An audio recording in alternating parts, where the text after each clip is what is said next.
ہمارے علاقے میں جب کوئی شخص فوت ہو جاتا ہے تو رشتہ دار یا اہل محلہ کھانا بناتے ہیں اور جنازے کے بعد اعلان بھی کیا جاتا ہے کہ کھانا کھا کر جائیے گا۔ براہ کرم اس کا حکم ارشاد فرما دیں، اور 10ویں 40ویں وغیرہ کے کھانے کا کیا حکم ہے؟ بسم اللہ الرحمن الرحیم۔ الجواب بعون الملک الوہاب۔ ایسا کھانا جو ایام موت میں یعنی سوگ کے 3 دنوں میں بطور دعوت کھلایا جاتا ہے وہ ناجائز و ممنوع اور بدعت سیئہ اور قبیحہ ہے، چاہے وہ اس کے گھر کے افراد کی طرف سے ہو یا محلہ و برادری کے افراد کی طرف سے ہو، کہ دعوت خوشی کے موقع پر ہوتی ہے، موت اس کا محل نہیں۔ لہذا صورت مسئولہ میں نماز جنازہ کے بعد میت کے گھر والوں یا اہل محلہ کی طرف سے لوگوں کو کھانا کھانے کی دعوت دینا ناجائز و گناہ ہے، اور اغنیاء کے لیے یعنی مالداروں کے لیے وہ کھانا کھانا ناجائز ہے، البتہ فقراء کھا سکتے ہیں۔ ایام موت میں میت کی طرف سے بطور دعوت کھانا بنانا ممنوع و ناجائز اور بدعت قبیحہ ہے۔ چنانچہ حضرت سیدنا جریر بن عبداللہ رضی اللہ تعالی عنہ فرماتے ہیں کہ ہم گروہ صحابہ کرام علیہم الرضوان اہل میت کے ہاں جمع ہونے اور ان کے کھانا تیار کروانے کو میت پر نوحہ کرنا شمار کرتے تھے، اور نوحہ کرنا شرعاً جائز نہیں۔ رد المحتار میں ہے کہ میت کے گھر والوں کی طرف سے دعوت کا اہتمام کرنا مکروہ تحریمی ہے، اس وجہ سے کہ دعوت کا اہتمام کرنا خوشی کے موقع پر مشروع ہے، غمی میں مشروع نہیں، اور یہ دعوت کرنا بدعت قبیحہ ہے۔ امام اہل سنت امام احمد رضا خان رحمۃ اللہ تعالی علیہ ارشاد فرماتے ہیں کہ یہ میت کی دعوت خود ناجائز و بدعت شنیعہ قبیحہ ہے۔ معمول یہ ہے کہ پہلے 3 دن تک کا کھانا میت کا کھانا شمار ہوتا ہے جس کی ممانعت ہے، لہٰذا 3 دن کے بعد کا کھانا میت کا کھانا شمار نہ ہوگا، البتہ اس کے بعد بھی اگر موت کی نیت سے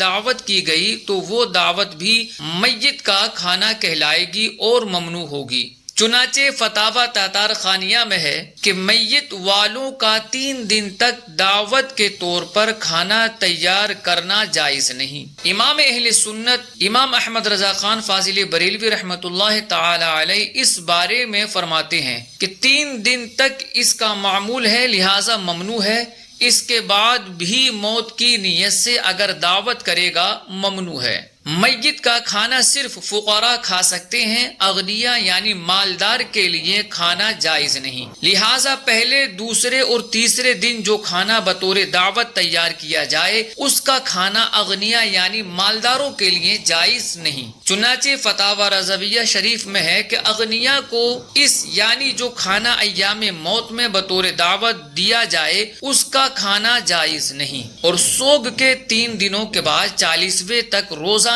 جمعراتوں 10ویں 20ویں اور 40ویں اور سالانہ وغیرہ میں جو کھانا کھلایا جاتا ہے اس میں بھی بہتر یہی ہے کہ فقراء ہی کھائیں، اغنیاء کو یہ کھانا مناسب نہیں، مگر ناجائز بھی نہیں، کیونکہ اس سے مقصود میت کا کھانا نہیں بلکہ ایصال ثواب ہوتا ہے، لہٰذا وہ کھانا فقراء کے ساتھ ساتھ اغنیاء بھی کھا سکتے ہیں اور انہیں کھلانا بھی ثواب ہوگا، لیکن فقیر کو کھلانے کا زیادہ ثواب ہے، لہٰذا بہتر یہ ہے کہ وہ کھانا فقراء کو کھلا کر میت کو اس کا ثواب ایصال کیا جائے تاکہ میت کو زیادہ ثواب پہنچے۔ چہلم کا کھانا اغنیاء بھی کھا سکتے ہیں لیکن بہتر ہے کہ وہ نہ کھائیں۔ چنانچہ امام اہل سنت رحمۃ اللہ تعالی علیہ اس بارے میں فرماتے ہیں کہ بغیر دعوت کے جمعراتوں 40ویں 6 ماہی برسی میں جو بھاجی کی طرح اغنیاء کو بانٹا جاتا ہے وہ بھی اگرچہ بے معنی ہے مگر اس کا کھانا منع نہیں، بہتر یہ ہے کہ غنی نہ کھائے